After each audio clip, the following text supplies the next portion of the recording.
Kapan kita butuh deload? Oke, jadi ini pertanyaan dari Ikram. Dia menanyakan bahwa bulan kemarin performa latihan dia itu meningkat terus. Beban naik, repetisi naik. Sekarang dia bilang malah turun. Repetisi pun nggak ada yang naik.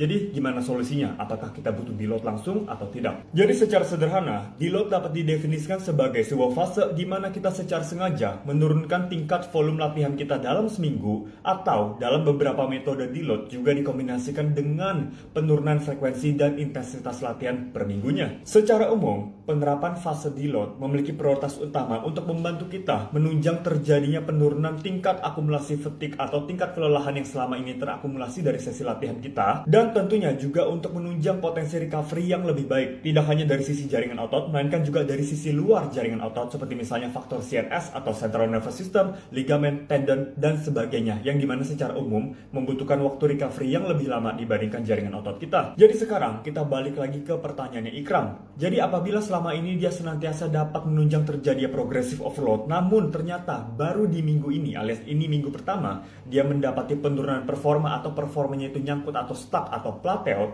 apakah dia perlu deload di minggu kedepannya? Saran gue pribadi, untuk minggu depan tidak perlu menerapkan fase deload dahulu, alias tetap jalankan rutinitas latihan Anda seperti biasa dan observasi kembali kualitas performa dan recovery antar sesinya, apakah senantiasa mencukupi atau tidak. Karena ingat, dari video-video gue sebelumnya, gue sudah pernah menjelaskan bahwa faktor-faktor di samping ini sangat senantiasa mempengaruhi kualitas performa dan recovery antar sesi Anda. Oleh karena demikian, silakan pastikan kembali bahwa faktor-faktor di samping ini relatif stabil dan mencukupi antar minggunya sampai minggu ini, atau ternyata di minggu ini didapati perbedaan atau perubahan yang signifikan dibandingkan minggu sebelumnya. Akan tetapi, apabila ternyata selama ini faktor-faktor di samping ini senantiasa relatif stabil dan senantiasa mencukupi bagi kalian, dan ternyata di minggu kedepannya juga kalian juga tetap mendapati penurunan performa atau performanya itu stuck atau plateau, maka silakan lakukan atau terapkan fase deload untuk bagian otot tersebut. Namun, apabila kalian sudah mendapati penurunan performa atau performa stuck atau plateau lebih daripada satu bagian otot, dan juga